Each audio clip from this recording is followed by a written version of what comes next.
네, 어제 한국경영자 총협의회를 연결해서 2022년 최저임금 이의제기서 관련한 인터뷰를 진행을 했습니다.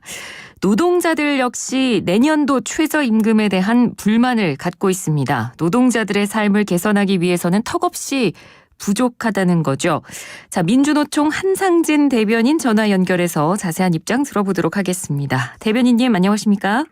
예, 안녕하세요. 민주노총 대변인 한상진입니다. 네. 먼저 이 경총이 2022년에 적용될 최저임금안에 대해서 이의제기서를 제출을 했습니다. 이 부분에 대해서 어떻게 받아들이고 계신지 여쭤보고 싶습니다. 예, 다분히 정치적인 행동이라고 보여지고요. 이의제기 제출한 거에 대해서 납득할 수가 없습니다. 정치적인 행동이다라고 보시는군요. 네네. 네, 어떤 부분에서 그렇게 판단하셨습니까? 최저임금위원회 자리에 제가 좀 배석을 계속하고 있었고요. 예. 경영계는 계속 이제 코로나19를 핑계로 근거로 대면서 소상공인, 자영업자, 중소기업들의 어려움을 이야기들을 계속하고 있었습니다. 네. 근데 이것이 최저임금위원회 사용자 측 위원들을 보면 그중에 이제 경총에서 들어오시는 두 분이 계신데요. 네. 조원에서 그분들께서 실질적으로 아까 말씀드렸던 중소기업이나 소상공인 자영업자들을 위해서 경총이 뭘 했는지는 저희는 알 수가 없어요. 근데 이것들을 가지고 우리는 최저임금 인상을 동결하거나 막기 위해서 최선을 다했다. 그리고 이것에 대해서 불만을 가지고 있다. 이거에 대한 이의제기라고 보고요. 이는 다분히 내년도 그렇고 내후년도 그렇고 계속해서 이제 벌어지고 있는 최저임금 결정 과정에서 동일한 주장들을 좀 반복하기 위한 계산된 행동이라고 보고 있습니다. 네. 그러니까 경총이 실제적으로 어떤 소상공인들이나 자영업자들을 위해서 실질적으로 무언가를 한 것은 없이 그냥 최저임금에 대한 이의제기만 했다. 그러니 정치적인 행동이다라고 보시는 거군요. 예, 맞습니다. 예. 근데 이 경영계건 노동계건 사실 지금까지 이 결정된 최저임금의 이의를 제기해서 영향을 준 적은 사실상 지금까지 한 번도 없었는데요. 그럼에도 불구하고 경영계가 목소리를 이번에 낸 이유는 아까 대변인님께서도 잠깐 언급을 해주셨습니다만 코로나19라는 전례 없는 상황이 최저임금을 지불해야 되는 사용자 측 입장에서는 굉장히 어려운 시기다. 라는 게 근거거든요. 이 부분에 대해서는 얼마나 공감하시는지요? 일단은 중소기업이나 영세 자영업자 소상공인들이 처한 어려움에 대해서는 저희 민주노총이나 노동계도 이 부분에 대해서는 동의를 합니다. 예. 하지만 지금의 이 어려움은 일시적인 부분이에요. 아까 언급하셨던 대로 저희가 한 번도 경험해 보지 못한 코로나19 상황으로 인해서 벌어지는 상황이거든요. 네. 코로나19로 계속 주장하시는 것들이 지불 능력이 부족하다. 이렇게 좀 말씀을 하시는데 이는 다른 부분입니다. 이 어려움 어쨌든 코로나19는 극복이 될 것이고 일시적인 상황인데 이것을 해소하는 방안으로 최저임금을 공격하고 최저임금 인상이 마치 모든 것의 원인인 양 이렇게 좀 제기하는 부분에 대해서는 전혀 동의가 할 수 없고요. 네. 오히려 정부 정책에 따른 조치이거든요. 그럼에도 불구하고 자영업자들한테 손실보상을 소급해서 지급하지 않거나 국회가 정부가 서로 이렇게 책임 넘기는 식으로 그리고 이것들을 넘어서서 보다 좀 다양하고 강력한 소상공인 지원 정책을 요구해야 하는데 저희가 그래서 최저임금위원회 계속 논의가 진행되는 동안에도 내년도 적용되는 최저임금 결정대로 하고 이런 어려운 부분들 근본적으로 해결하기 위해서 그럼 노사가 공동의 의견서를 국회에 그리고 정부에 제출하자라고 하는 요구를 끊임없이 했는데 네. 사용자 측은 이거에 대해서 한 번도 동의를 하거나 그거에 대한 입장을 내본 적이 없습니다. 그동안 이 최저임금과 관련해서 민주노총 쪽에서는 이의제기를 하신 적이 한 번도 없는 걸로 알고 있는데 맞습니까? 예, 맞습니다. 예. 왜냐하면 이의제기가 받아들여진 적도 없고요. 이렇게 실익이 없기 때문에 저희는 이것들에 대해서 이의제기를 하지 않는 거고요. 네. 근데 마치 이것이 노동계 최저임금에 노동계 입장이 좀 반영이 돼서 특별히 이의제기를 하지 않는다. 이런 것은 맞지 않습니다.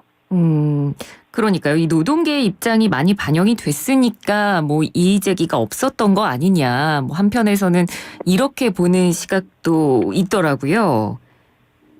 뭐 그 부분에 대해서 크게 동의할 수가 없고요. 애초에 저희 노동계가 2022년 적용될 최저임금 최초 제시안에서도 밝혔듯이 이 최저임금법의 취지에 부합하는 이 최저임금이 결정이 돼야 되는데 네. 저희가 최초에 제시했었던 금액하고 너무 차이가 나거든요.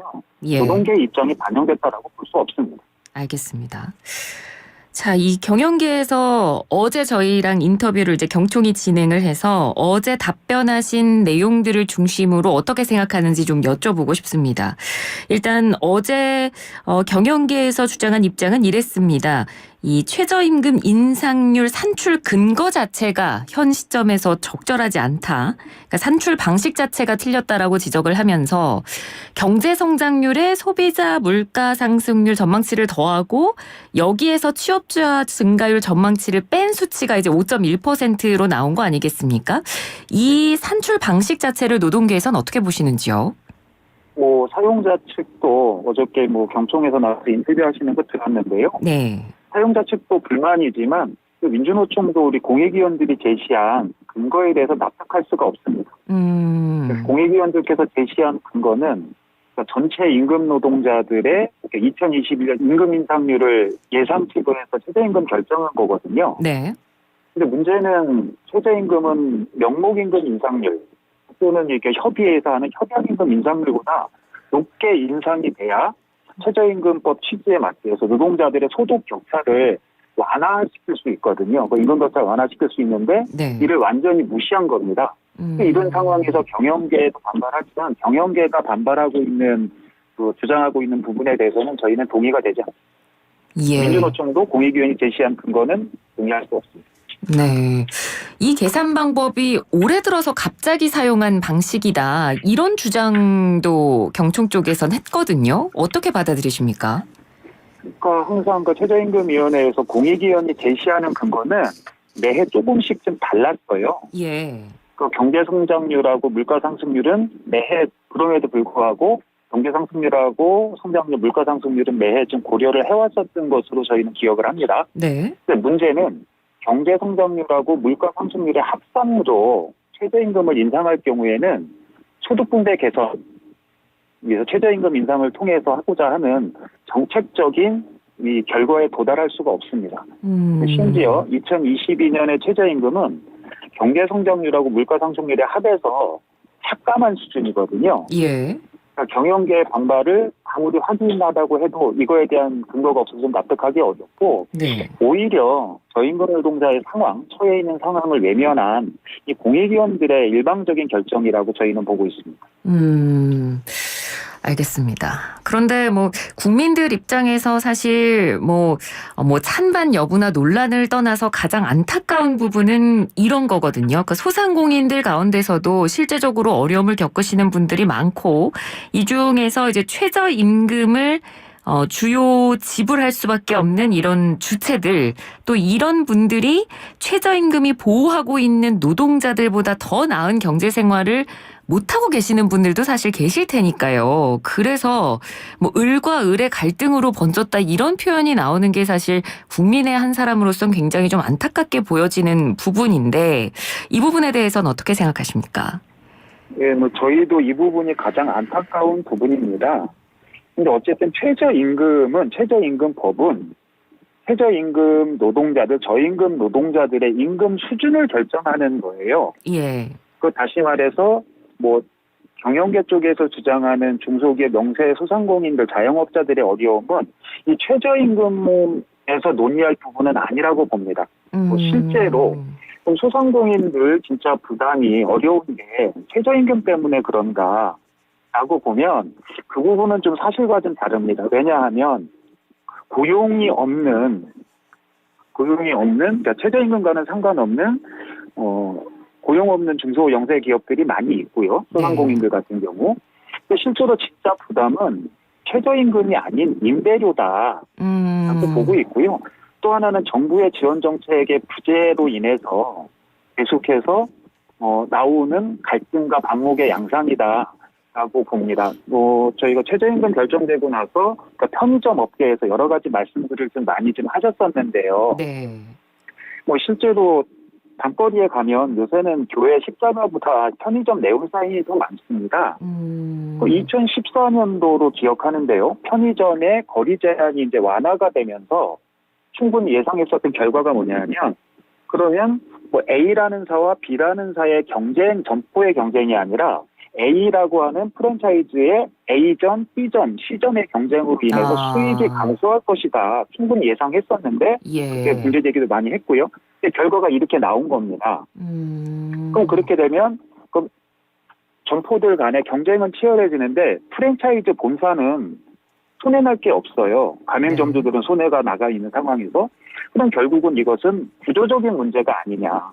또 하나는 그 상황에서 예견됐던 게 이제는 그러면 아르바이트나 편의점에서 일하는 노동자를 두지 않고 가족 경영 형태로 가게 될 것이다. 네. 라고 충분히 예측을 했는데 지금 현상이 그렇습니다. 그렇죠. 이런 부분들까지를 좀 감안해서 보셔야 하는 거고, 그래서 소상공인들이 고정비로 나가는 게 임대료, 인건비, 상품세, 제세공과금 이런 거거든요. 네. 다 어려워가지고 하는데도 임대료는 고정되어 있습니다. 그러다 보니까 어떤 분께서는 재난지원금을 3차를 통해 가지고 한 1,000만 원 받으셨는데 네. 그중에 650만 원을 임대료로 냈다라는 말씀을 하세요. 꼭 최저임금을 받고 있는 노동자들의 인건비가 문제가 될까? 네. 저는 그 부분은 좀 다른 방향에서 봐야 한다라고 생각을 합니다. 예. 그러니까 소상공인들이 지금 겪고 있는 진짜 경제적 부담은 최저임금에서 오는 것이 아니라 이런 과도한 임대료라든지 아니면 점포 간의 어떤 경쟁을 막지 못한 구조적인 문제다. 이 부분에 지금 이주노총은 포인트를 두고 생각을 해 주신 것 같습니다. 그렇게 말씀을 정리를 해보도록 하고요. 일각에서는 이런 이야기도 있습니다. 최저임금이 상승했다고 해서 과연 노동자들의 삶이 실질적으로 그만큼 개선이 됐느냐. 그러니까 지금 정부가 대전제로 가지고 있는 바로 소득주도 성장, 이 부분에도 사실 맞는 결과가 아니다. 이렇게 이야기를 하는 분들도 있거든요. 최저임금의 상승이 곧 노동자들의 삶이 개선이 되는 것이다. 이 부분에 대해서는 어떻게 생각하십니까? 문재인 정부 초기 2년 동안 두 자릿수 인상이 됐죠. 예. 그 이후에 나왔었던 노동자들의 삶의 질, 이런 것들 한 연구 자료들을 보면 초기 2년 동안 인상된 이후에 저임금 노동자는 감소했고 소득이 향상된 효과가 있었습니다. 또한 최근 연구 자료들도 보면 최저임금 인상이 소상공인 내지는 자영업자의 소득까지 향상시켰다는 결과가 나왔거든요. 예. 이것이 소득주도 성장이 꽤 했었던 정책적인 방향인데 문제는 문재인 정부가 너무 빠르게 소득주도 성장을 포기한 것이 아니냐. 이런 거고요. 예. 그리고 정책 결정의 가시적인 성과가 나오기 위해서는 일정한 시간, 그 시간을 기다리는 인내가 필요한데 너무 빠르게 폐기했고 급격하게 노선을 좀 변경하면서 오히려 좀 폐해가 더 크게 나타난 것이 아닌가 저는 그렇게 보고 있습니다. 네. 참 한편으로는 이런 생각도 해보게 됩니다. 사실 많은 언론에서도 이 부분에 대해서 지적을 한 언론들이 많습니다만 최저임금이 오른 만큼 사실 정부가 이 사업자 부담금을 줄여준 부분도 없지 않아 있었거든요. 근데 그럼에도 불구하고 계속해서 경영계에서 이렇게 최저임금 인상에 대한 반대 의지를 보이는 건 정부의 역할이 좀 부족했던 걸까요? 정부의 역할에 제도 좀 부족했었던 부분도 있지만 어쨌든 최저임금에 대해서 정부의 지원 제도는 아예 없는 건 아니었습니다. 예. 문제는 최저임금에 대한 지원 제도 자체를 경영계는 실질적으로 원하지 않은 것은 아닌가라고 보는 거고요. 그래서 네네. 여전히 우리나라의 경영계 사용자 측은 저임금, 장시간 노동을 통한 이윤 창출이 가능한 사회라고 지금도 현 시대를 진단하고 있는 것 같아요. 우리 사회가 성장하고 이제 산업 구조가 이제 고도화되면서 예전 과거 7, 8년, 70년대, 80년대 방식의 흔히 이야기하는 성장은 이제 불가능하거든요. 네. 하고 우리가 흔히 이야기하는 4차 산업혁명이라든가 산업 대전환 이런 것들이 좀 목전에 있음에도 불구하고 여전히 인식은 과거에 담겨져 있고 과거의 방식을 답습하고 있다.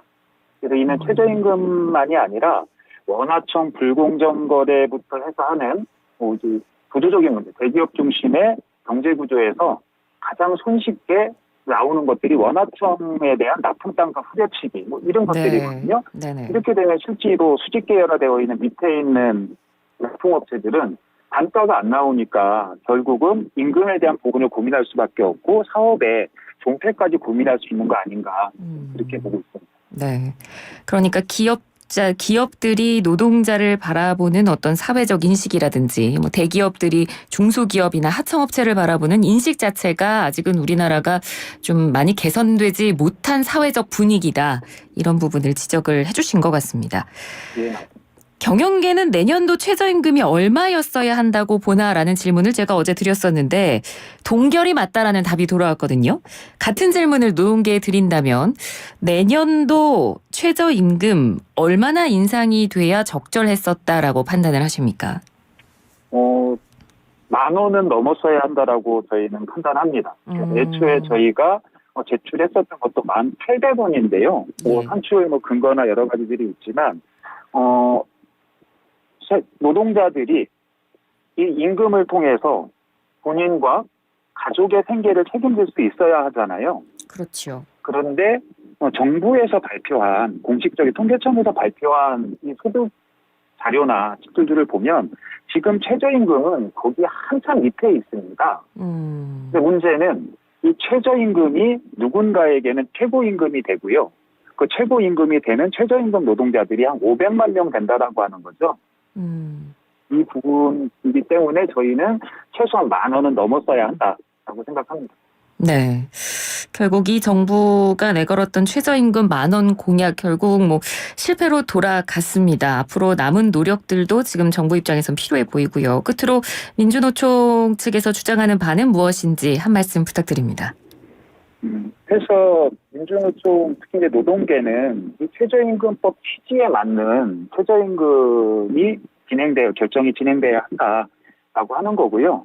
근데 이 현행 최저임금법이 갖고 있는 문제점들이 여러 가지가 있습니다. 그래서 이런 부분들에 대한 제도 개선을 요구하고 있고요. 또 하나는 공익위원들에 의해서 결정되는 구조이지만 실제로는 정부의 의지에 의해서 좌지우지 되거든요. 그래서 이 부분들을 좀 명확히 했으면 좋겠고요. 코로나19를 통해서 우리 사회가 아주 불평등하고 극단적인 양극화로 치닫고 있습니다. 그것들을 하나를 개선하는 것 중에 하나가 자산격차에 벌어진 것들을 줄여내는 것, 그것을 소득을 통해서, 임금을 통해서 이렇게 좀 미래를 꿈꾸면서 이렇게 좀 생활할 수 있는 부분이 돼야 되는데 이 부분이 좀 많이 부족하고요.